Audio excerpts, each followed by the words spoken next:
Hello and welcome to this week's edition of Business Time. This is a magazine program where we bring you major business and economic news stories making headlines in the country. And my name is William Kumwembe. In the program today, we speak with Secretary to the Treasury Betchani Tchereni on economic trajectory for Malawi 61 years after the country earned political independence. And also in the program, Sunbed Hotels and Resorts records 100% profit growth. We have these and other stories.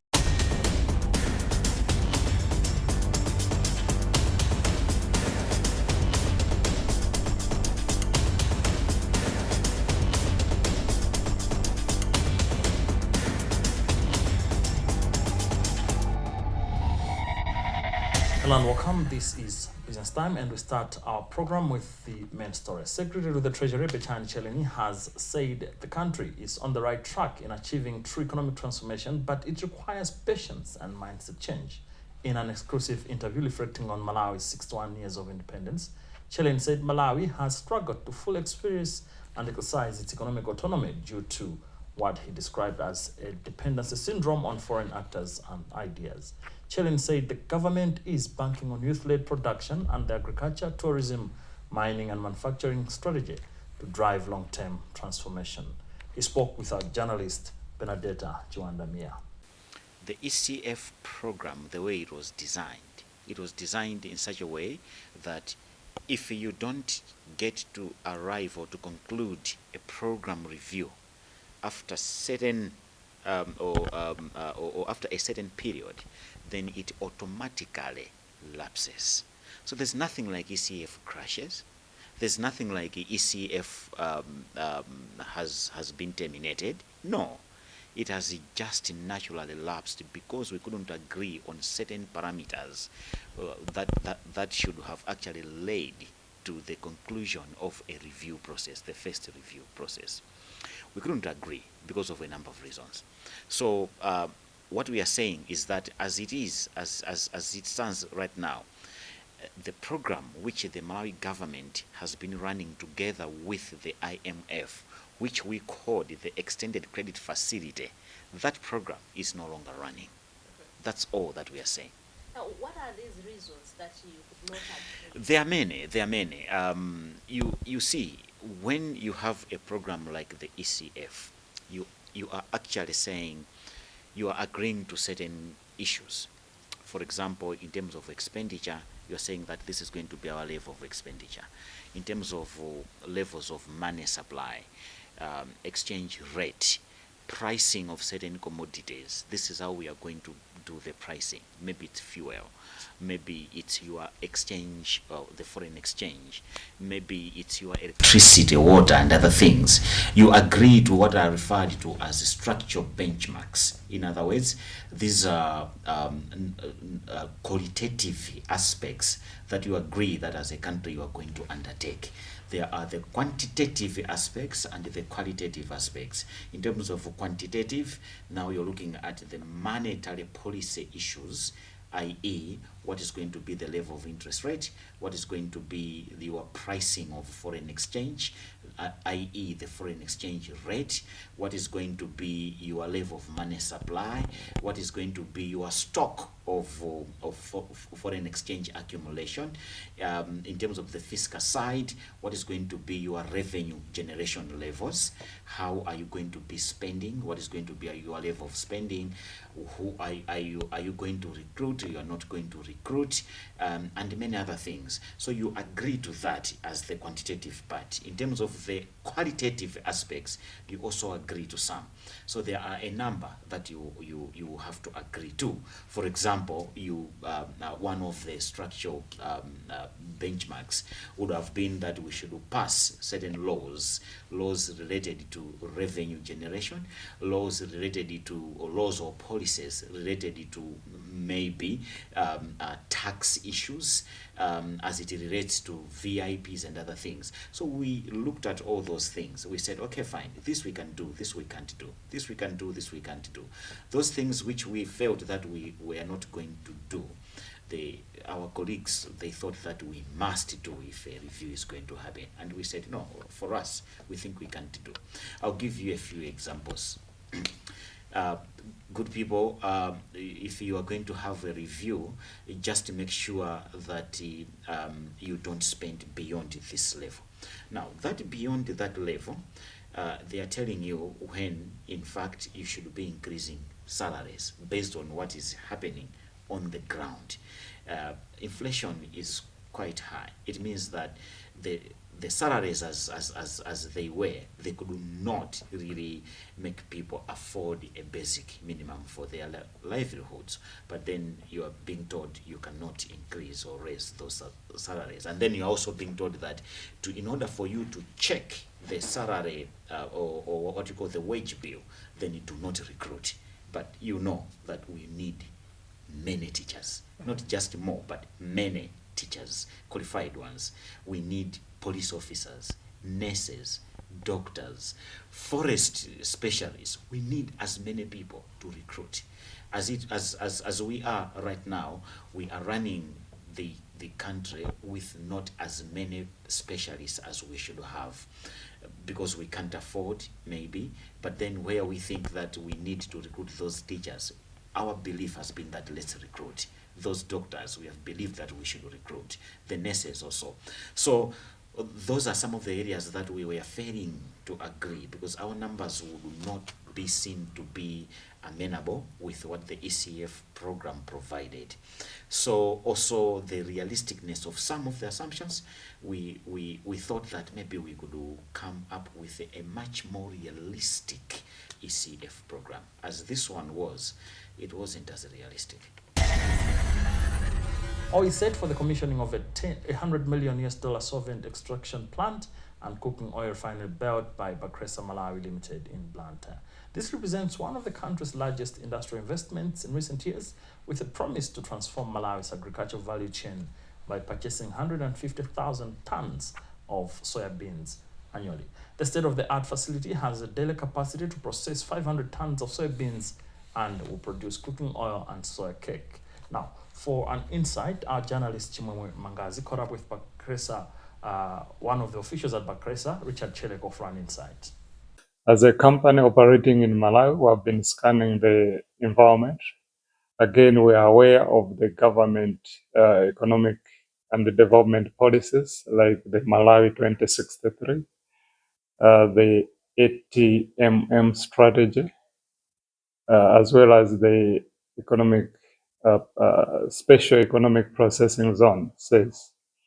Based on this, we felt that we need to put up a new manufacturing plant, and this time around, we felt we have to address the challenges that the country is going through. As we are aware, we are facing a acute shortage of forex. The prices of cooking oil are very volatile on the market. So we felt we should put up what we call a solvent extraction plant and cooking oil refinery. Basically, this is a massive investment to the tune of $100 million with the production capacity of 500 metric tons per day.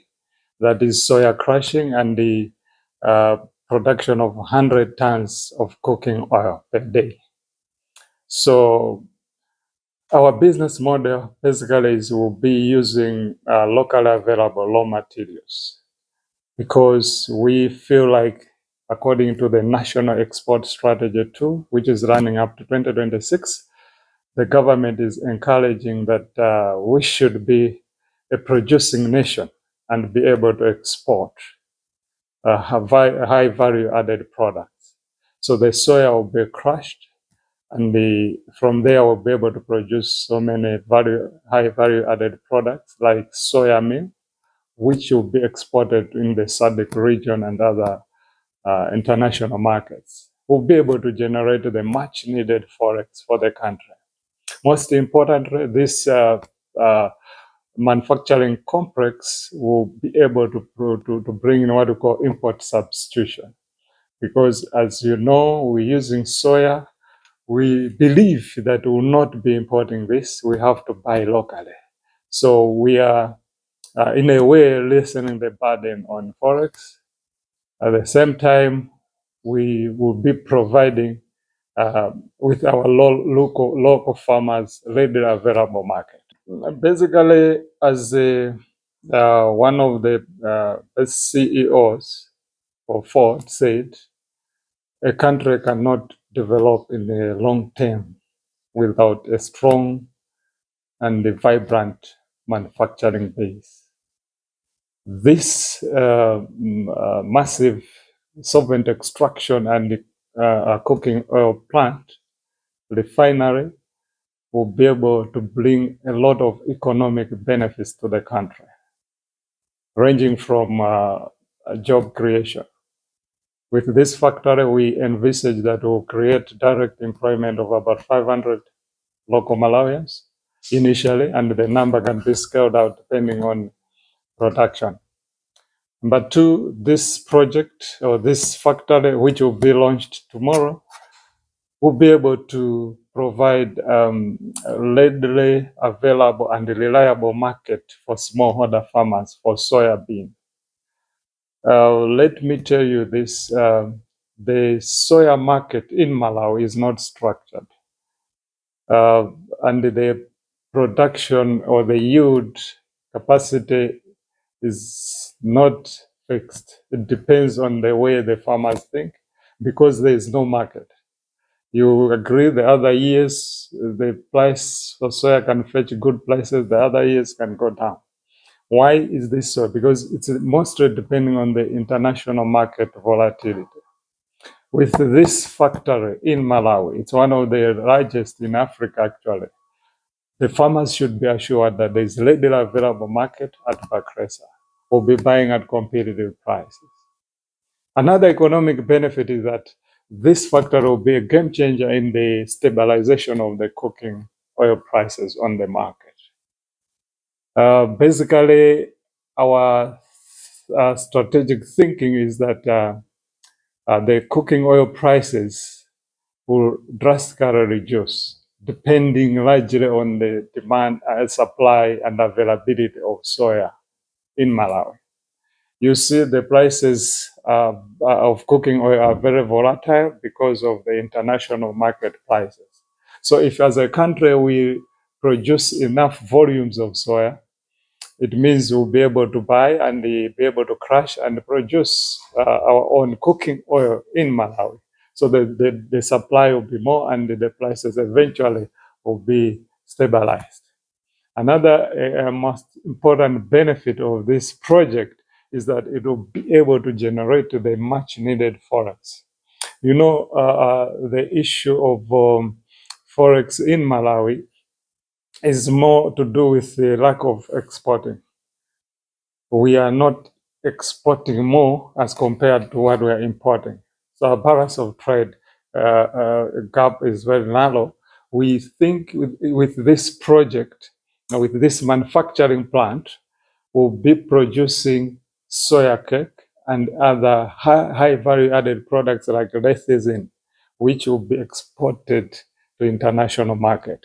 We'll be able to generate forex, which we can hedge ourselves and be able to finance our other business operations, and it will enhance sustainability of company operations in the long run. Now, in other business news, Deposit Insurance Corporation Insurance Fund has grown to over 7.2 billion kwacha. DIC Operations Manager Lowina Maisigala said in an interview that the corporation continues to register progress 15 months since it began its operations in the country. Meanwhile, the corporation has disclosed plans to incorporate microfinance institutions by 2027. Benedetta Chuandamia has the whole story. According to figures outlined in a financial statement for the period ending December 31st, 2024, as published in its 2025 annual report released on Tuesday, the DIC's Deposit Insurance Fund stood at 7.2 billion by the end of 2024, while investment income reached 2.3 billion. The corporation also recorded a net surplus income of 734.6 million kwacha after tax. Speaking during a media workshop with members of the Association of Business Journalists, ABJ, DIC Operations Manager Lowina Masigala described the corporation's performance as positive in its maiden operation period. So far we have done well. The commercial banks are on board. We don't have any problems with them. We have seen that the stickers are all over the banking halls, and the message is being carried across, but we can do more. There will be plans for review. We started indeed at 1 million kwacha because we need to start somewhere. But after reviewing the economic situation of the country, we were prompted to revise the coverage limit to 3 million kwacha. Our law provides that every year this coverage limit should be revised. And yes, in future we are going to revise the cover. She further revealed that plans are underway to extend deposit insurance coverage to microfinance institutions by 2027. We have seen that the numbers that are in the microfinance space are huge. And as a deposit insurance corporation, we are supposed to cover institutions that take deposits. Our law also provides avenues for other deposit-taking financial institutions to be on board. So by 2027, we should be able to take on deposit-taking microfinance institution on board. So far, the coverage for the deposit-taking microfinance institutions has not been determined. We'll see once the data has been provided to us to see the coverage on the microfinance institutions. However, the fund for the deposit-taking microfinance institutions will be different from what the banks have. They'll have their own fund, and the banks also have their own fund, because we don't want the banks thinking that the premiums that are being contributed are also being used in the deposit-taking microfinance space. The Deposit Insurance Corporation is a statutory body established under the Deposit Insurance Corporation Act of 2022, tasked with providing a financial safety net to protect depositors in the event of a bank failure. The safety net is funded by insurance premiums from all licensed banks in Malawi that are members of the DIC.